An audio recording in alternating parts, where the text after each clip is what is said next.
Nous nous sommes assis et avons mangé. Personne n'était debout et personne laissé sans place et sans nourriture. Heureux ceux qui sont invités au dîner de noces de l'agneau.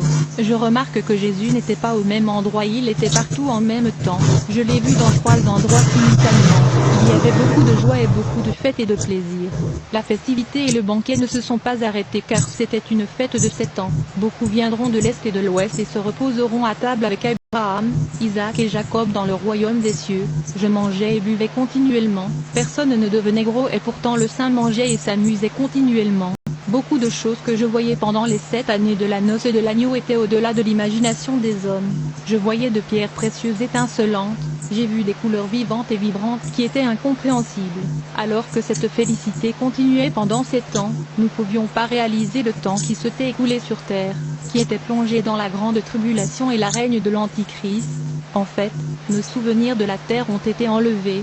C'était comme si nous étions toujours au ciel et nous n'avions jamais vécu sur la terre, car Dieu nettoya nos souvenirs de la vie terrestre. Le Seigneur était assis sur le trône qui était la source de lumière qui illuminait partout. Il éclairait tout le royaume céleste. Ainsi, après 7 ans de festivités de l'agneau, l'ange du nord, du sud, de l'est et de l'ouest se sont tenus devant le trône de Dieu, devant le Tout-Puissant qui règne pour toujours, qui est la lumière de toute l'existence, les maîtres de tout ce qui existe. Les saints du Seigneur n'avaient pas encore contemplé le visage du Créateur ni adoré. Alors les anges ont sonné les trompettes devant le puissant Créateur qui règne éternellement, celui qui est la lumière de toute existence. En conséquence tout le ciel, les saints, les séraphins et les anges se prosternèrent devant le Créateur et ils pressèrent leur visage contre le sol et l'adorèrent. Puis le trône de Dieu se rapprocha du peuple. Il parlait d'une voix de tonnerre énorme et dit, « Maintenant tout est soumis à mon Fils. » Le Saint du ciel et les anges dirent, « Saint et saint, et tout univers est plein de votre gloire. » C'est alors que j'ai vu émerger de derrière le trône de Dieu, une immense ville qui a été préparée par Dieu lui-même. Elle est descendue de Dieu vers les saints et les anges du Seigneur. Je ne sais pas comment mesurer la taille ou la largeur de cette ville, mais il n'y a jamais eu et jamais il y aura une ville comme ceci. Il était en or pur. Il y avait une rivière de cristal au milieu de la ville, il y avait des rues en or. Les maisons étaient en pierres précieuses. Ces murs étaient pénétrés parce qu'ils étaient très hauts. L'ange du Seigneur est descendu et nous a conduits dans le porte de la ville. Nous sommes entrés dans la ville sainte que le Seigneur Tout-Puissant avait préparée pour ceux qui gardent ses commandements. L'ange nous a conduits à la ville que j'ai survolée. Quand tout le monde était là dans la sainte ville, j'ai vu le trône de Dieu descendre au milieu de la ville. Il a quitté le dôme comme un verre transparent qui a scellé toute la ville à travers les murs et pour toute son extension son espace. Au moment où le Seigneur donna l'ordre aux anges, nous avions commencé à descendre sur la terre. Nous étions à l'intérieur de la ville sainte qui descendait, nous nous dirigions vers la terre.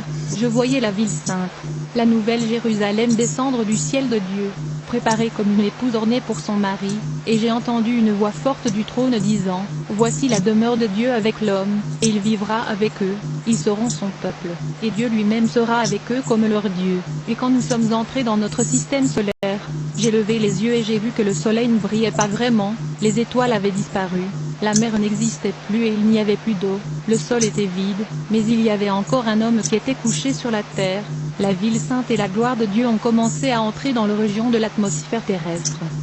J'étais étonné de voir l'éclat de la ville de gloire, la nouvelle Jérusalem céleste.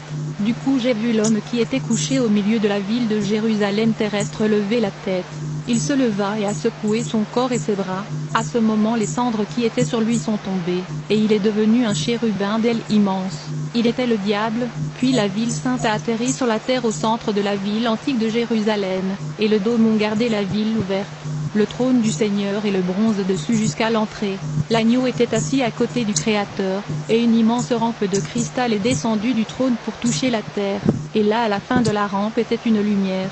Puis j'ai vu Dieu debout du trône. J'étais à côté du trône du Seigneur. J'ai vu quelque chose de spectaculaire. Un souffle est sorti de Dieu et s'est répandu sur la terre.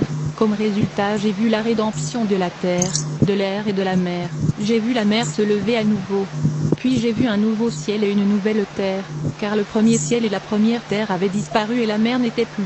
Je considère que nos souffrances actuelles ne sont pas comparables à la gloire qui sera révélée en nous. La création attend avec impatience la révélation des fils de Dieu.